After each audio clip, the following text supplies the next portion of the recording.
Well, hey guys. It's Hello. me, Scarlett. And it's me, Mim. Welcome back to Style Over Substance. We have another guest episode for you guys today, and I think it's a really enjoyable one. Our guest this week is Cassie Thorpe. She is a luxury and fashion-focused YouTuber, Instagrammer, influencer, content creator, whatever you want to say. She's bubbly. She loves her luxury fashion. We hear her lovely Hermes purchase. We talk about fashion internships.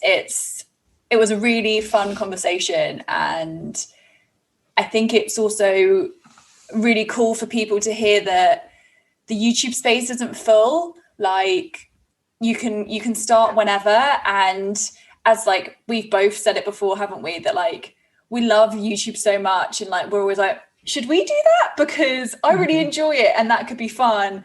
And it's that thing of like, well, if you start today, then you're waiting less time to start your YouTube journey. And I think she's a really great person to follow on YouTube, and we hope you like her chats with us. Cool.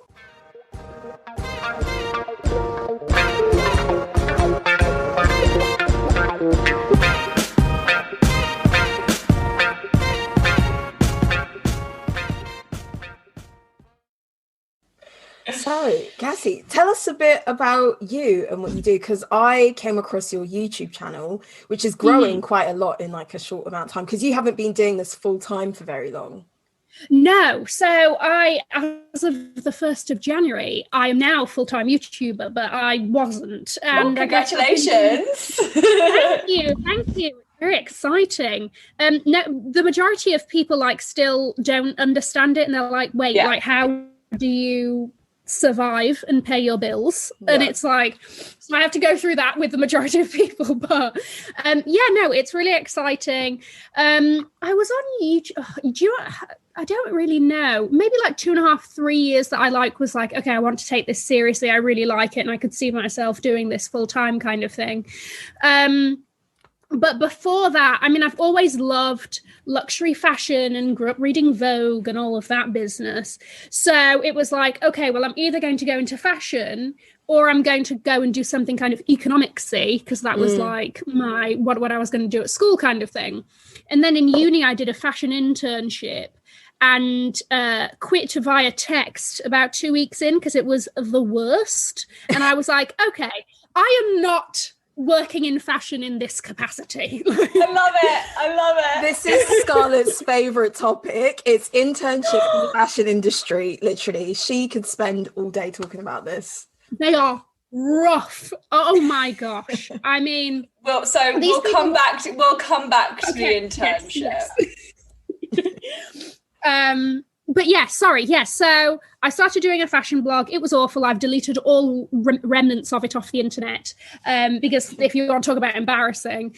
And then actually, shortly after my boyfriend and I got together, he was like, oh, well, maybe you should try like doing videos, because I think that your personality will come across easier that way. And then that's kind of how it started. And then I fell in love with the whole process and everything. Cool. And did you have any hesitation to put yourself sort of out there in a space that's already, you know, like YouTube, the people who are huge on YouTube like started before it was a thing, before you could make money. So is there like a hesitation of like, well, I know if this takes off, like it actually could be really good. To be honest, like I think a lot of people when they start, it's nobody really like thinks of that bit. Everybody's just like, oh my gosh, me like, being on camera and people seeing it and stuff like that. Yeah. Which for some reason that part never really got to me. And I don't know if it's just like I did like, you know, my mum put me in all of this like speech and drama when I was younger and all of that business. So that bit was out. And I'm an only child, so I'm very used to creating my own entertainment. So talking to a camera was just like, well, I'm talking to myself anyway most of the time, so what's the difference? But yeah, it was more of just kind of like, you know how you said the people that have really made a name for themselves and been on it for ages, but it's like, well, then I better start now rather than coming up with excuses. So yeah, that makes a lot of sense.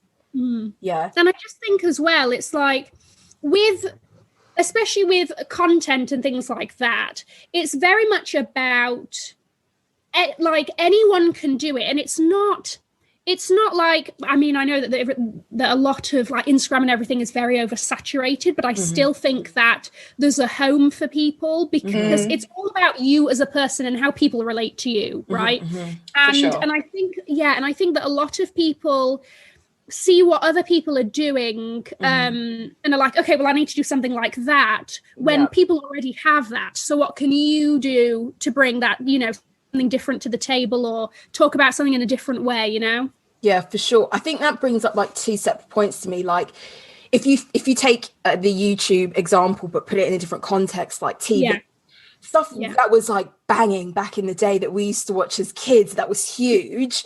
We don't watch that anymore. Like, everyone moves on. So those bigger YouTubers who deal with like luxury fashion, they're at a completely different stage in their life, and they're getting like invites to Louis Vuitton's like latest fashion show, and so there's like a disconnect between, you can't relate to them the way you used to. Exactly. And also when you said that people feel like they have to replicate this formula that's already been successful, I know this is so weird, and I always come up with weird parallels, but Homes Under the Hammer. Yes. Where are we going here? Okay, Mo Gilligan, Mo the comedian. Yes. Really funny like series, and it's called Homes Under the Hammer Time on YouTube, and he does like reaction videos to like Homes Under the Hammer. Anyway, this morning I was watching it, and did you know it's been running for like 17 years? Exactly. And people still love it. People still watch it. My dad still loves it. And it's like, you can be like really popular in your tiny little niche, and you can be big in that area. And that's all you need really to survive on these platforms. You don't have to be the biggest. You don't have to be the James Charleses of the world. You can be like, in your little niche, and it's a big deal. Yeah. No, I really, really like how you've put that, because when I kind of started, right at the beginning, there was a lot of floundering about and like, oh, well, I like beauty products, but I really have no idea what I'm talking about kind of thing. So I think like I did like a Get Ready With Me or something, and it was just an absolute disaster, because I don't know, what anything to do with that. I've just been following tutorials myself, right? So when it really came down to, okay, what do I know about? What do people like in my life come to me for advice on, or talk to me about because they think that, Cassie will know the answer on that topic? And it's always been luxury fashion. So I was like, okay, well, this is how, I'm going to start. And I think that it's amazing to kind of, and by no means am I saying that I'm like the person in luxury fashion, because I am not, but it's amazing that just like when somebody thinks of, oh, I want to know a little bit more about this bag, or what's new and hot in luxury fashion. Oh, let me go check on Cassie's channel, for example, kind of thing. And that's really amazing. Exactly. I think a lot of, like James Charles or something, still it's so much about beauty, but it's also a lot more about his life. And I think that a lot of people do diversify when they get to a certain point, because a lot of their fans want to know about the ins and outs of their lives kind of thing. But then I also think that can get a little bit, I think you have to manage the balance of that very well, because right at the beginning, when you made this decision, you maybe didn't sign up to show that much, but it's just because of how things are played out. You're like, okay, well, people want to see more of me. How much am I comfortable showing? And it's not going to burn me out as well. So it's interesting. Yeah. I love that. Before we proceed, we have to hear about, why was your internship so bad? We don't need to hear brand names. A bad job, I've done it, I tell you, like, it was so I honestly, to be honest, I didn't know what to expect going in. I went on like fashionjobs.com or whatever that website is, the one we all know. And it was like, oh, London fashion internship to do with Fashion Week. And I was like, oh, this is it. Like, that sounds amazing. Went for the interview, got it. It was for a PR role. And so they basically wanted me to put on their entire Fashion Week show for zero budget. And not getting paid, because that's not a privilege that happens in fashion. Exactly. And nobody also told me like when to go home. So I would just be like clicking on this computer, like, okay, well, these are a load of suppliers that I can call tomorrow and scrounge their services for free until like 10 o'clock at night. And I was like, oh, I wonder when the last train home is. Like, you don't want to say anything. Yeah. And so it was just things like that were an absolute nightmare. So it just came to a point where I was just like, my gosh, I'm in like second year of uni. I didn't think I was going to have to be, calling up and scrounging free things from people, trying to, what's it called, sell this brand and everything else. Like, oh, will you give us 100 bottles of Vita Coco for the Fashion Week and all this business? I was like, I can't be dealing with this anymore. While like the one of the like people that owned the brand was just like on the phone getting like custom made pieces for her child sorting out, and I was just like, shouldn't I not be helping? I don't know, like I don't know what I'm doing here.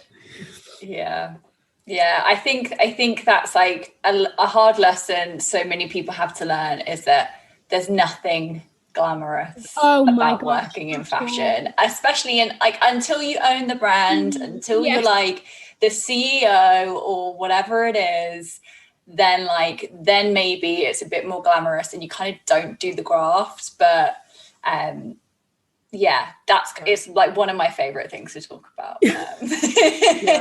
And you're so true, like it's especially with an internship, there's this real aura of you really just lucky to be here and experiencing this. And so like, how dare you ask when you can go home? Like, but you're not even paying me in the first place, but I'm not allowed to ask if I can go home at 10 o'clock at night because I need to get the last train home. But I'll be back in at 8 o'clock tomorrow, don't worry. Like, it's actually madness. So it's crazy. And some of the stories... I'm sorry you had that experience, but I'm also really pleased. No, it's I mean, I got a story out of it, and it made me know that, this isn't how, you want to be involved in the fashion industry. You want to be able to own it. You want to be able to own fashion. Yeah.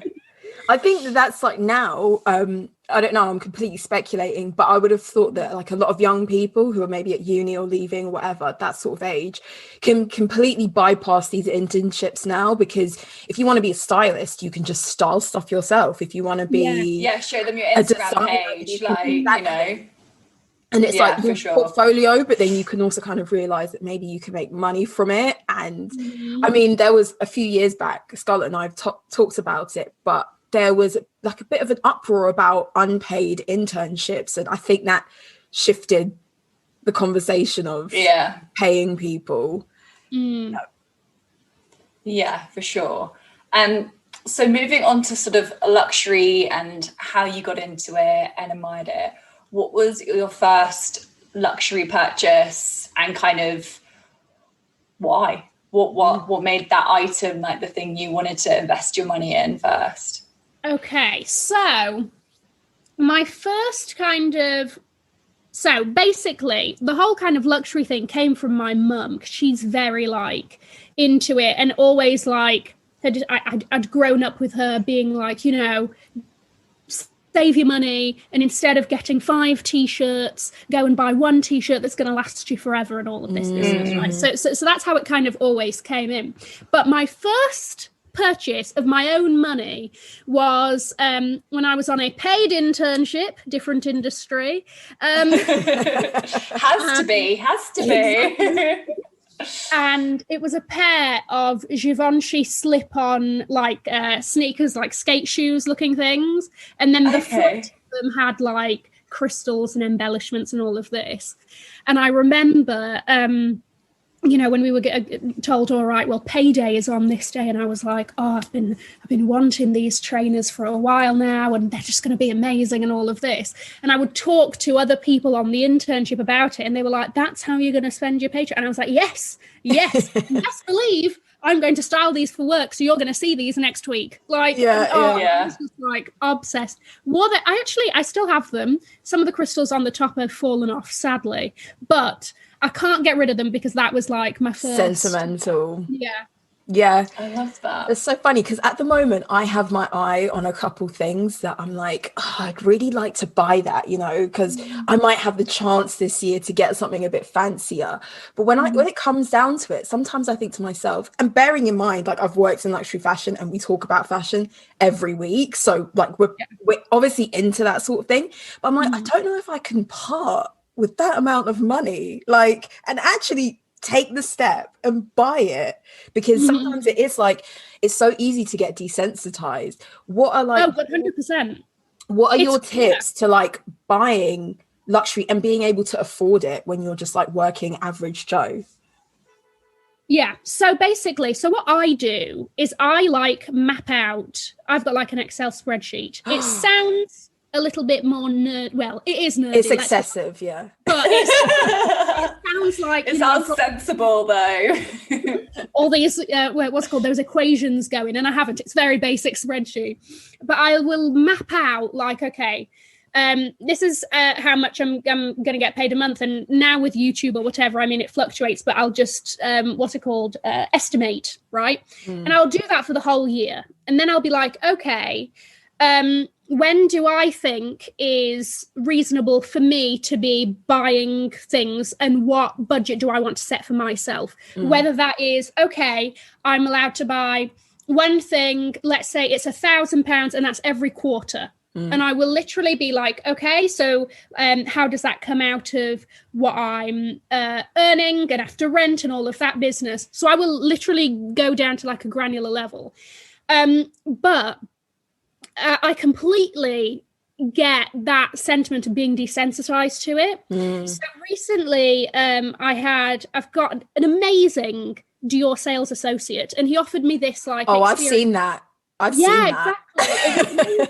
He was just like, pick out a load of stuff that you've been interested in to try on. I'll have it sent home, and then the courier will be back at 5 to pick up if there's anything that you don't, you can send it all back, whatever. What a dangerous game. I know. Dangerous. But there were an amazing pair of shorts, right? These fabulous Dior oblique shorts, blah, blah, blah. They are £1,300, which I cannot for a pair of shorts. I simply can't, right? That to me, I'm not balling, like, I'm not at that level yet, right? Maybe in a couple of years, 1,300 for a pair of shorts will be like, oh, what is that? But absolutely not right now. And it was just like, and I know that there were like some people in the comments like, oh my gosh, you simply have to have these shorts, and you cannot send those back. And it's like, if you're paying for it, fair enough. Say, yeah, all right, I'll with keep whose them. money? But, exactly. Yeah. But, like, set up a GoFundMe and I'll keep them. Exactly. But there's like I think you have to be really honest with yourself, and also with there being so many things. And I think that I kind of shoot myself in the foot with talking about luxury all the time, because I just see all of these things. I'm like, oh my gosh, the wish list is just getting longer and longer, because half the time I'm just looking into what's new. That you then have to be like, okay, so I would like to treat myself. These are the options, right? Which of these will I actually use the most? Which of these do I actually already have 4 of and I don't need another? And so on and so forth. Like, why am I buying a jumper when we're going into spring, summer? Like, stuff like that, that I just need to be super honest with myself and just being like, you know what? No, you don't need another. But you actually don't have anything like this other thing. And that's the one that's going to get my money, that kind of thing. I was going to say, also with ready to wear, I always have a fear of like, what if I'm not the same size in a couple of years? Yeah. Or you know, like a post-child body, post-lockdown body. Yeah. It's a great menopause. Like if I'm buying 1,300 shorts, they best fit me when I'm 60. Like literally. Oh my gosh. No, it's true. And actually, so my mum recently lost a lot of weight. And the majority of her wardrobe now doesn't fit her. She needs a good tailor. She needs a good tailor. Yeah. So luckily for like those like crazy like, you know, Chanel skirts and everything else, she's had them, you know, tailored and everything else. But for the other stuff that's harder to do and stuff like that, it's like, how do you make this work? You can't just, you know, it's such a waste otherwise. I mean, obviously you can resell and things like that, but reselling for ready to wear is like, it's all over the place. You know, you can buy something for $1,000 and somebody only wants it for 120, you know. So it's just, it is a dangerous game. Yeah. And so what would you say is then, like, you're obviously more willing to sort of spend money on accessories. I think that's kind of what even just an average person is going to put their money in. It's not going to be maybe like coats, outerwear, accessories, shoes. But is there like a particular area that like is your weakness? Is it shoes? I think it's going to have to be shoes, honestly. I've always been shoes, and then like last year I went hard on the bags for some reason, and I'm falling back in love with shoes. I don't know what it is.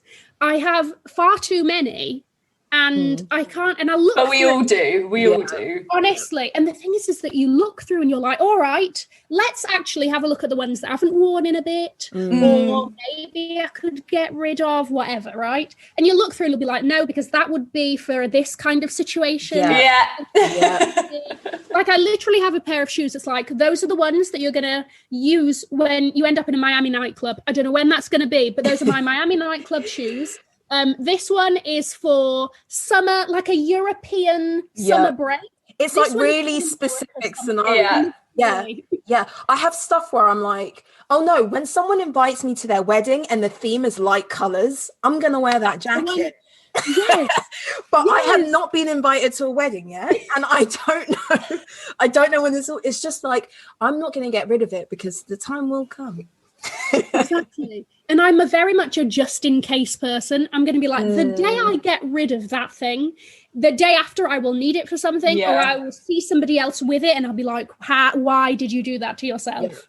Yeah. I've bought stuff and I've sold stuff and then kind of regretted it. Yeah. But I think fashion and fantasy goes quite hand in hand, especially those pieces that like are maybe a bit more out there. Like you're not necessarily getting incorporated in your like work wardrobe or like everyday life. So there are those moments where you're like, that's for that like vision, like, you know, it's like a film, TV show moment you're like imagining for yourself of like, that's when I go to a gala, you know, and like when I get invited to the Met Gala, but like, I'm gonna go to like a really like fancy soiree, like whatever it is. But also we talked quite a lot about sort of whether or not Sex and the City might bring back like us actually wearing clothes again, when that airs maybe later this year. I think it's meant to come out, and like ruin the athleisure moment we're all sort of loving, elasticated waistbands. But like I think there's something to be said of like not saving fashion for best. I think that's definitely something I want to do, like post COVID world, is actually be like, I might be the most overdressed person when I meet my friends, but like I'm wearing the things that I love and I'm not saving them for the Miami nightclub because very true. I haven't got that booked yet. No,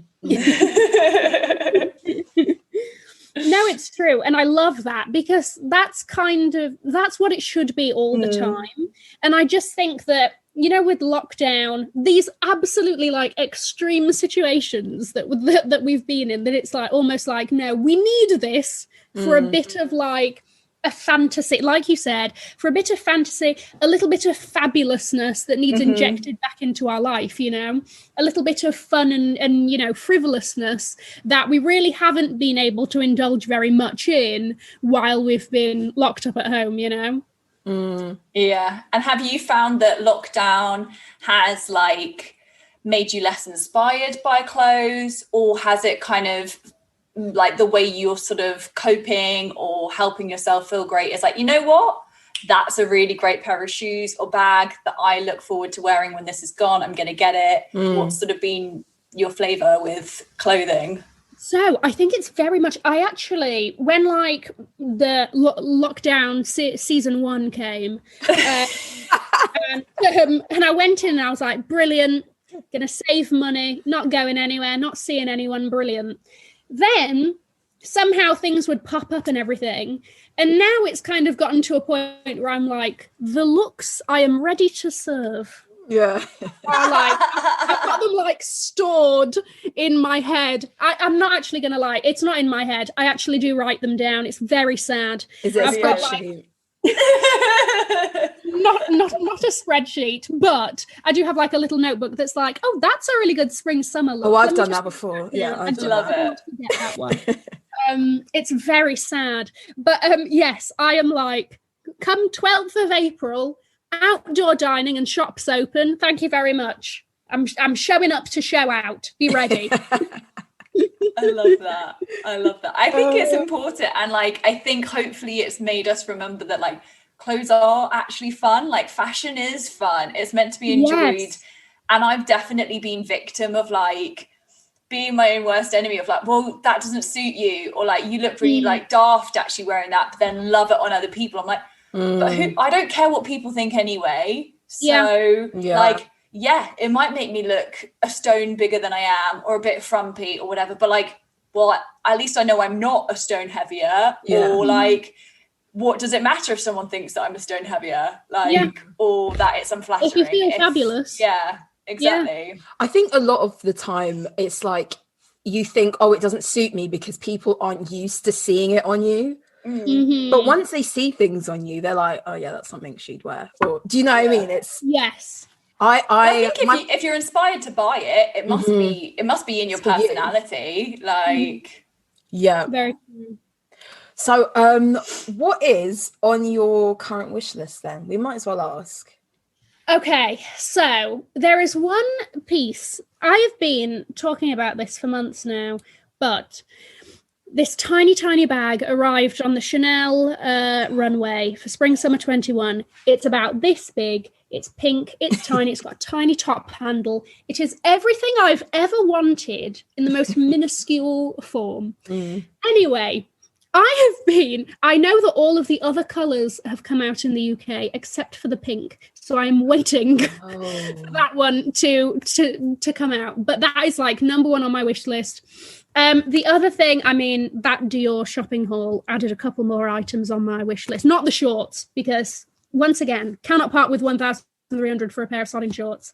But a couple of items from there. What else? Oh, for some reason, again, something I've made up in my mind here.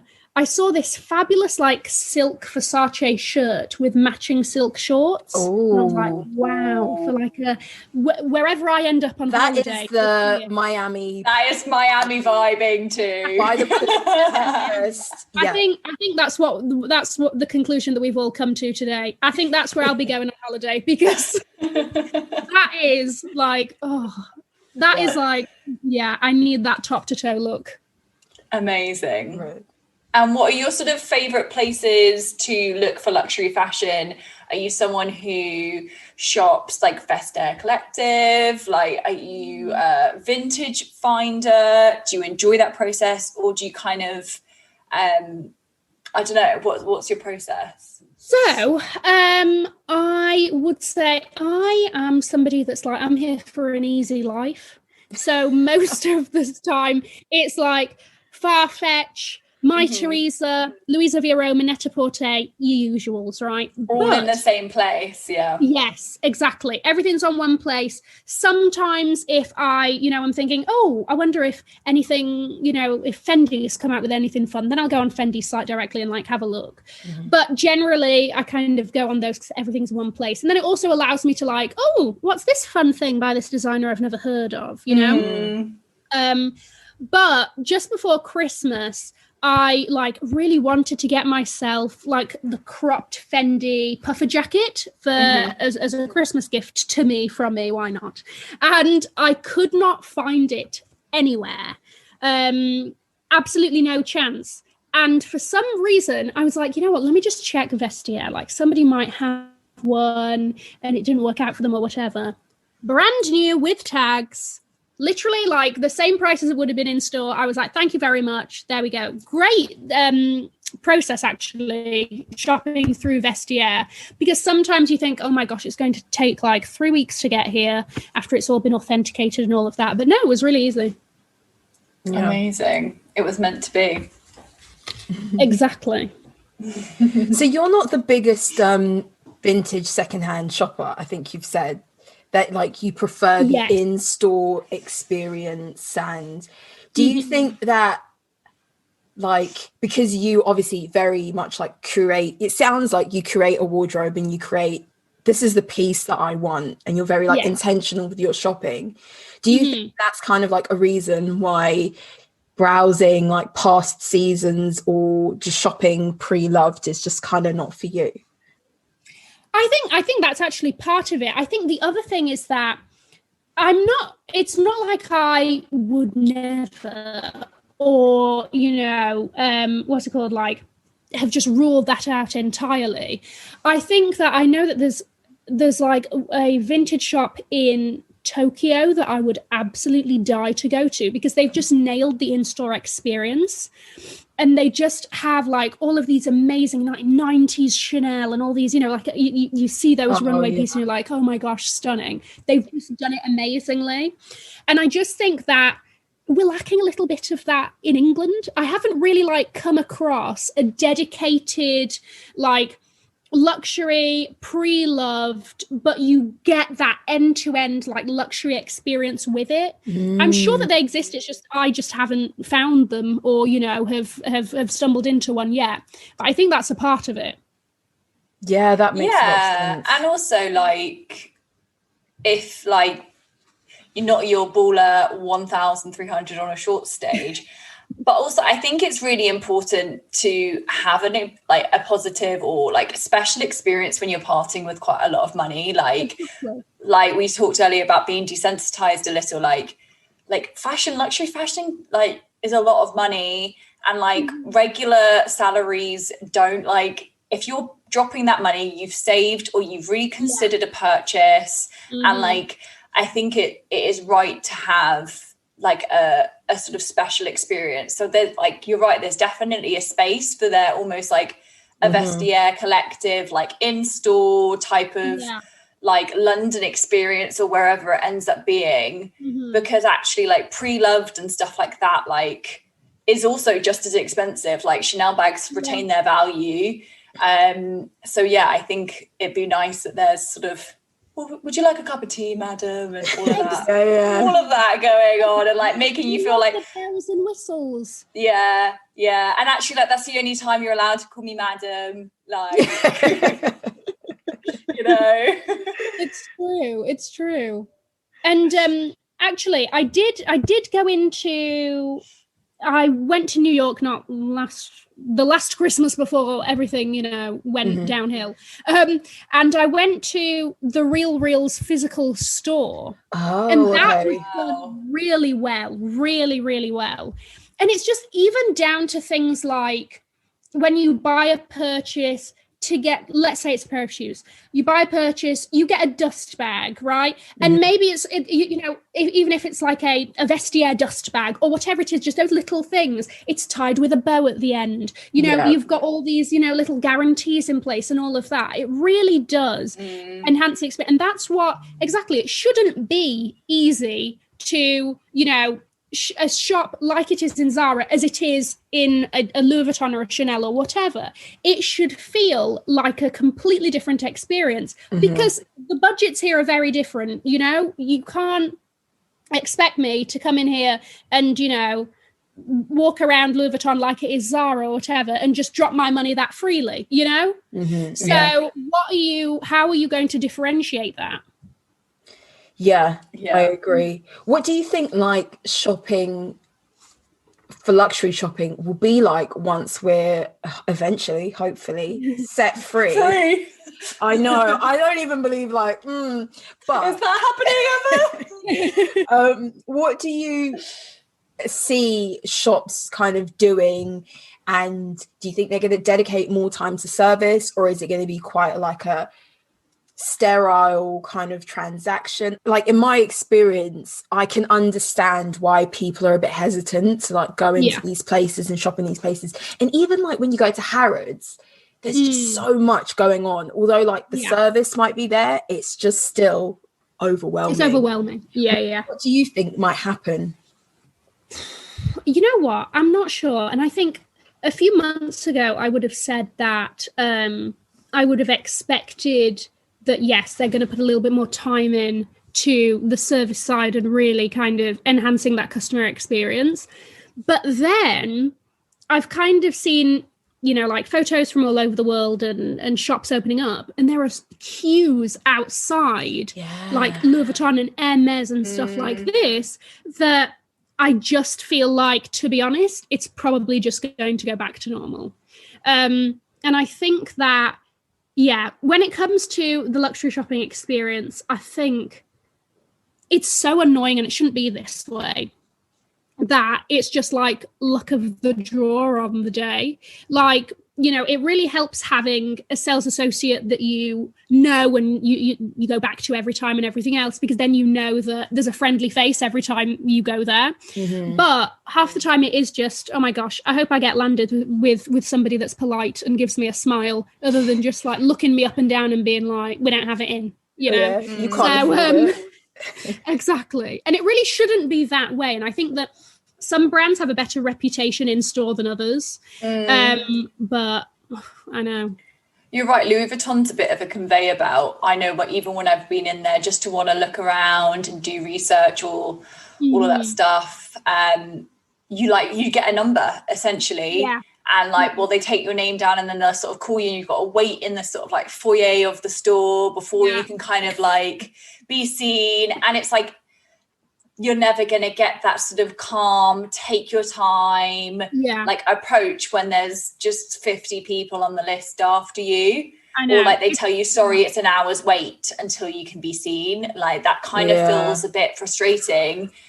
But you know, I've always thought that Louis Vuitton is a bit like, I don't know how to describe this, but it's a bit like, it's going to be so insulting. And it's not an insult on their style of bags. I just think they have a lot of styles of bags. They have a lot of stuff. Don't you think? I've always thought like, there's not like they haven't consolidated their collection. Yeah, they do everything in coated canvas in every shape, in every size. And so I've not really gone into particularly busy like Louis Vuitton stores, so I haven't witnessed that firsthand. But I can imagine that it's like the Zara of really luxury fashion. Yeah, someone's gonna hate me. Like you were saying with, they literally give you a number. It's like a luxury experience shouldn't be like standing at the deli meat counter in Tesco. You know, you're there 127, that's me. You know, it's just, and I don't know how they could make that better, purely because there's just, like you said, there's 50 people waiting. And it's insane that we live in a world where like people are waiting to drop money. Just take it. You know, it's crazy. And you can't take the spontaneity out of shopping either. Like if you made it by appointment only, like if you're a tourist, and also or, then, you know, I get it where I'm sort of like, I'm going to be reckless with money. Like you want to like ride that wave. Like, and someone might suddenly be like, you know what? I see it in the window, I'm going to get it. It's a sign. Like, you don't want to stop that flow by having it like, sorry, madam, our next appointment is a week away. But yeah, it's tough. It's tough for sure. Yeah, it's like, I don't know how that they can improve it, but like I've only ever, and exactly like it's going to be different on different days or whatever, but every time I've gone into Dior, it's always been smiles and a really nice experience. Fendi, it's always been smiles, a really nice experience. Chanel, it's like, well, buckle up, because they might not even ask you if you need any help today. Like, they've got their roped queues out in Selfridges, and they're like, no, we've got enough people here. Yeah, and it's just like, it's ridiculous. And I think I saw something the other day, which was somebody saying like, can I swear on this? Yeah. Okay. It was somebody saying like, part of the experience is getting treated like shit. And I don't think that shouldn't be a part of it. But so many of these things have happened, and so many people have shared their stories of, you know, oh God, I went in, I just turned around and came straight back out, because even though, you know, I have the money or I was interested in buying this today, nobody made me feel comfortable enough and all of this business, that it's just the parts of it have such a bad reputation. Yeah, and you know what? I have to admit, having worked in like luxury department stores, when you obviously get your like base pay, but when your commission is such a significant part of what you are getting paid, we all do it. I have to admit, I've done it. It's like you see certain people come in and you're like, they think this is, what did my colleague used to call it? She used to call it, they think this is a museum. But they used to like walk in, look and touch everything, and just walk out. And like, so you start to learn. You like profile people a bit. You do, and it's really bad, but you do profile people. It's like, if I spend half an hour with you, is it possibly going to amount to something? Are you actually going to buy something? Are you actually aware of how expensive this stuff is before I take you into the changing room? Because I don't want you to get surprised when you're in there. You know? So, and then, it's bad, but it does happen a lot, especially when like your pay depends on it. And then you get people literally like falling over like Arab women's feet because they feel like they've come with cash, you know? It's really bad. But I think that single-handedly contributes to that level of service, that sort of thing.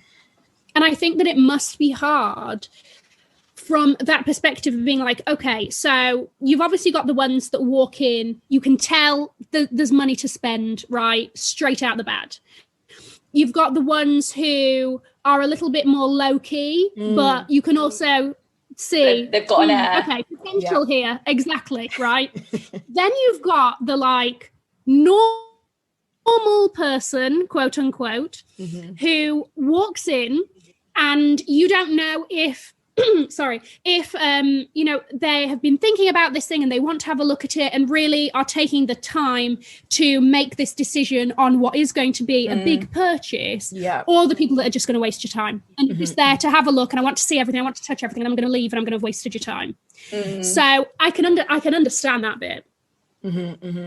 Like we had how many working hours in the day and exactly get your commission.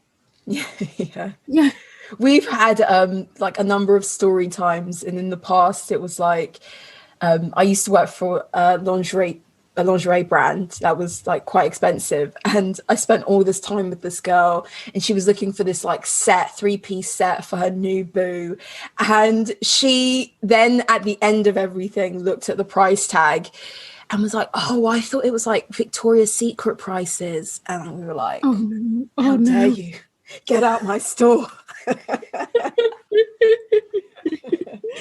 Oh man alive.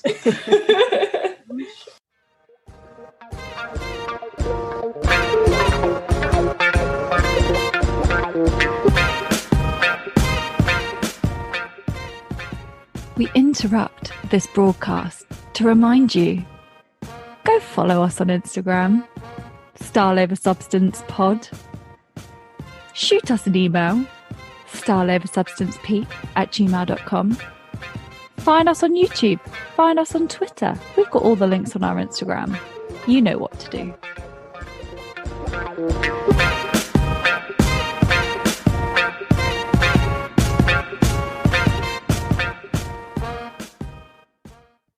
I thought it'd be fun to ask you, what are like your biggest fashion faux pas? What are the things that you absolutely hate? Don't worry, no one's going to be offended because we chat shit all the time. It's okay. But I'm sure like all my opinions are unpopular. Oh, so. Yeah, definitely. What is those things that maybe it's like current trends that really irk you and you don't understand why people like it, or it's just things that like should never be worn together? Okay. The first thing that came to mind, culottes. Don't. Really? Stop right there. I'm like, be a trouser, be a short. What are you doing hanging around in the middle? I'm sorry. I've said Maybe it. It's, you know what it is? It's because I'm 5'2". So I think there's a height discrepancy here. Because yeah, I don't know if they would. I'm about like 5'8", and I think they'd be probably look like my trousers have shrunk.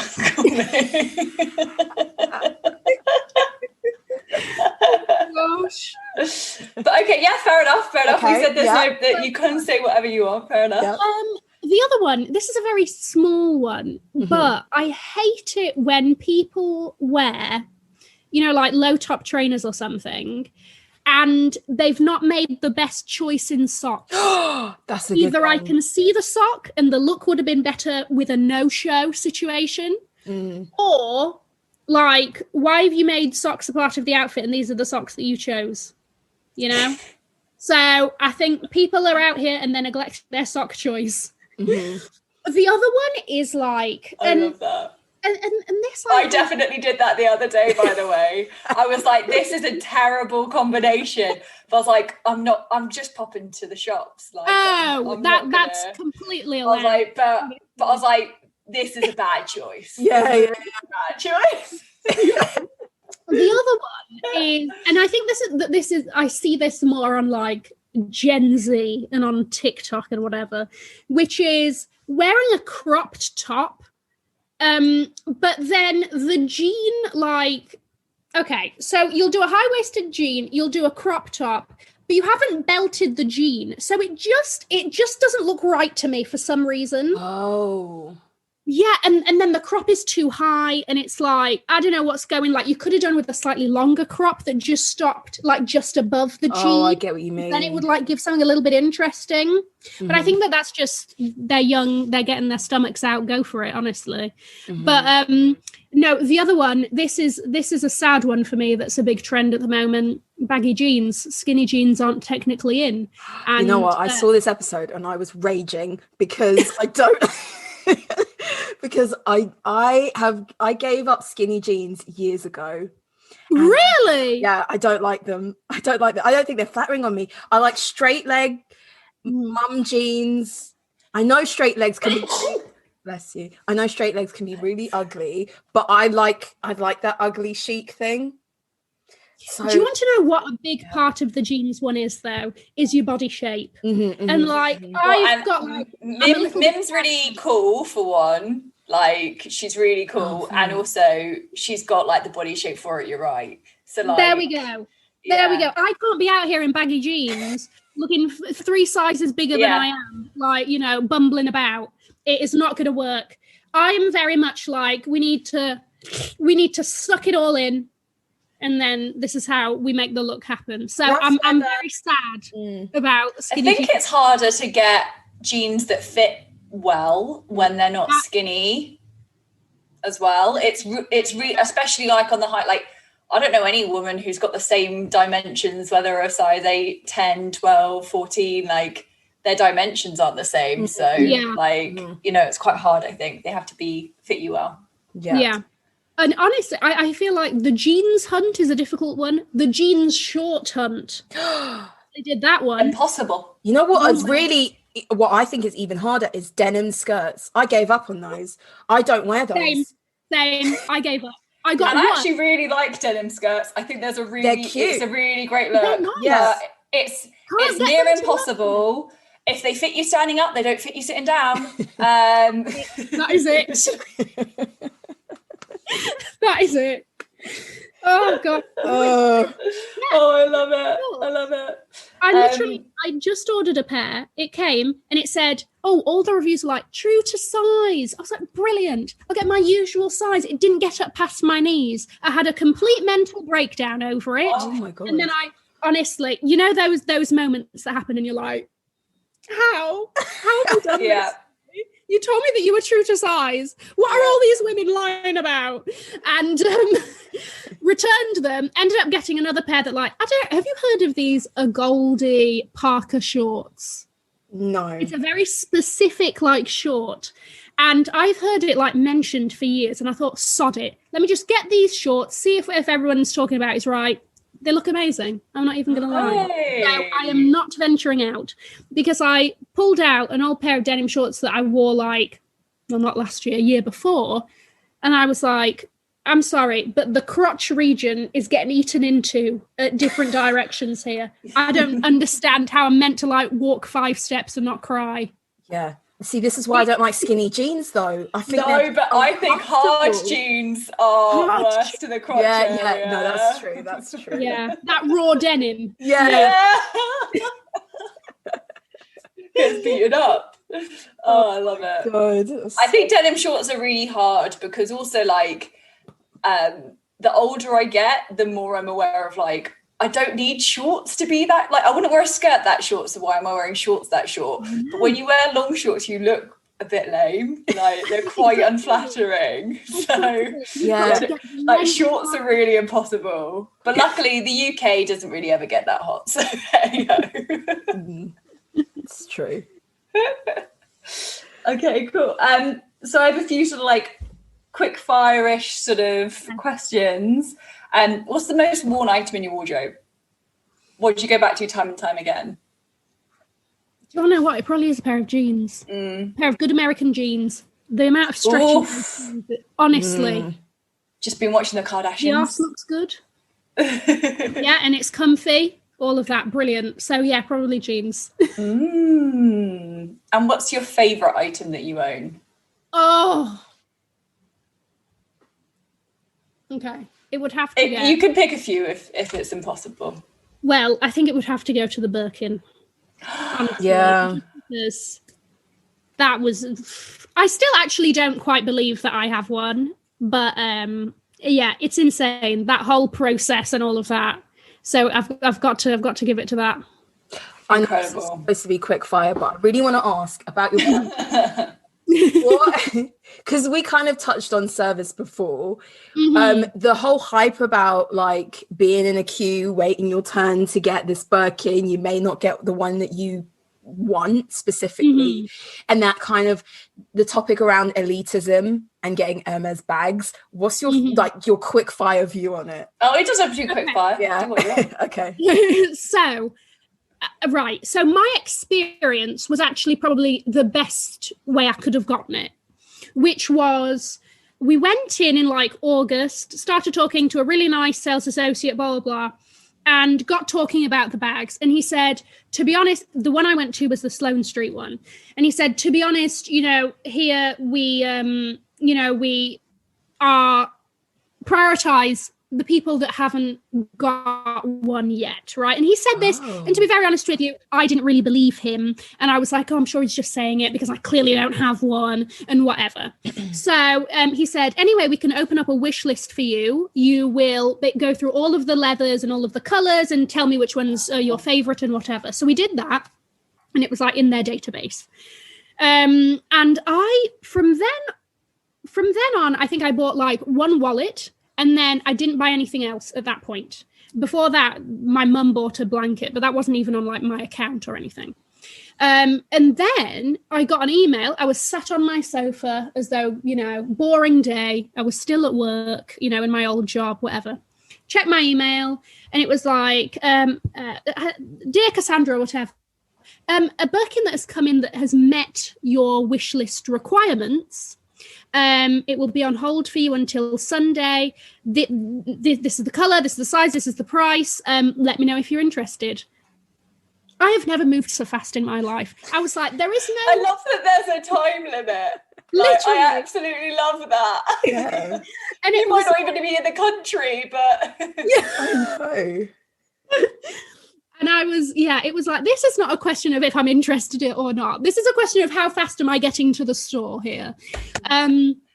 So I had a really good experience in that way, which was, I said I was interested in this. It came in, maybe I was the first person, maybe I was whatever, maybe there had been more before me, but they kind of honoured that.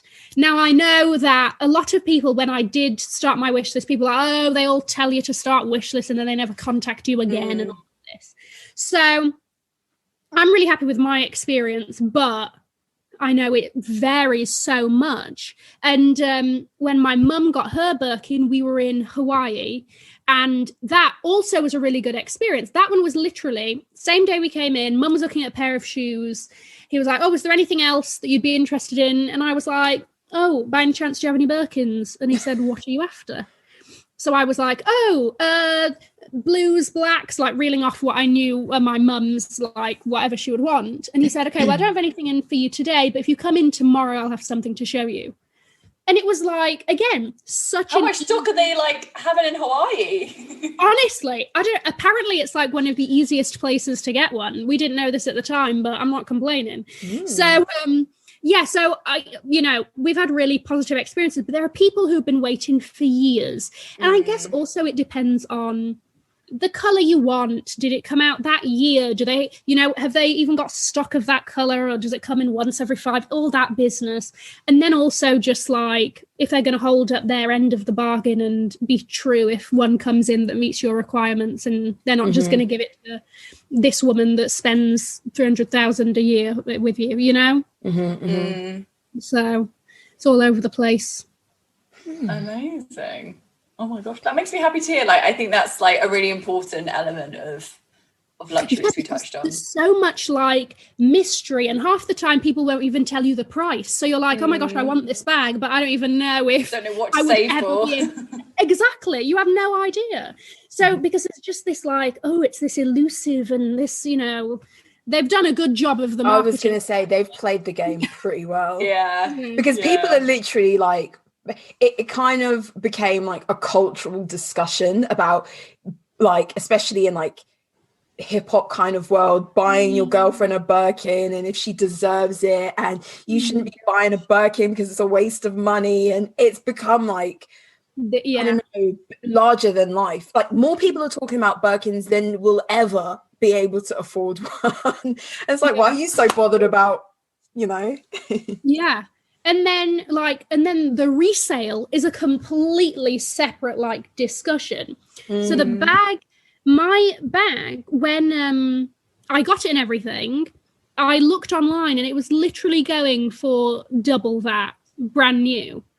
And it's just like, and I think a lot of, like celebrities and everything else, they're not going to play this game and risk waiting or whatever. They want exactly what they want and they want it now. And they're going to pay 24,000 for it when it's a £7,000 bag, It's crazy. And also, I guess when you've got money and it's a symbol of status, like you want to fast forward, like taking that to brunch with your girlfriends because like, like that's definitely the vibe in those circles. Well, that's the thing. Like, I think people often underestimate the fashion game, and like, I mean, people have definitely belittled me when I've like studied fashion and stuff, but like, it's like one of the most like highly, I don't know, it's one of the biggest economies in the world in terms of business, but also like these are investments. Like, people do stocks and shares and bonds and whatever, but I'm telling you, like, for sure, Hermes and Chanel, like that's a hot investment. It's true. It's very true. Fashion's cool, man. Have any other quick fire questions? I was gonna say, do you regret any of your luxury purchases? Yes. So there was one, this is like the most recent one, which I actually ended up selling for a fraction of what I paid. It was a Versace like denim jacket. It was cropped. Ooh. And the thing is that I should have known, because I bought it in the sale and I was like, oh my gosh, it's fabulous and amazing. And there's so much crystals and all of this business. And when I ordered it, I actually returned it and got a bigger size because I wanted it to be more like oversized.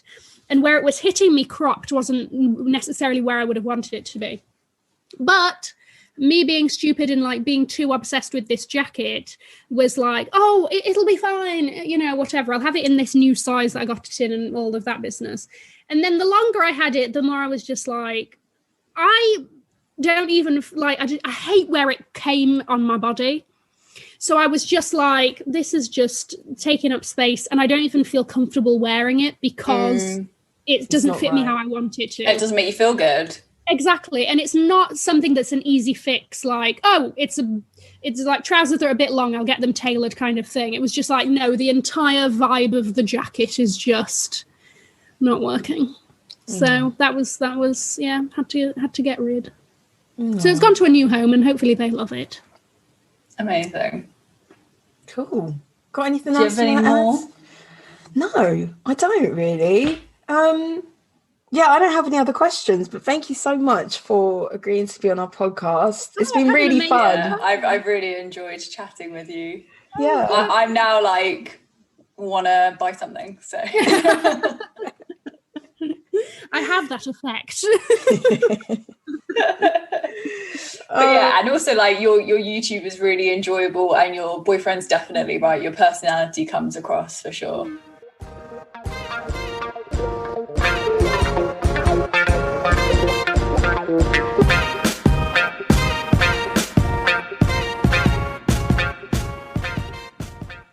Well, we hope that you liked our episode with Cassie. Honestly, it was such a good vibe, such fun and a real laugh chatting with her. So thanks to her again for agreeing to sit down with us and talk about the frivolities of fashion and luxury goods. As always, follow us on Instagram, send us an email with any topic suggestions or people that you would also like us to interview, because we're getting into the swing of this. We're putting out guest content all the time. We're going for it, yeah. Yes. So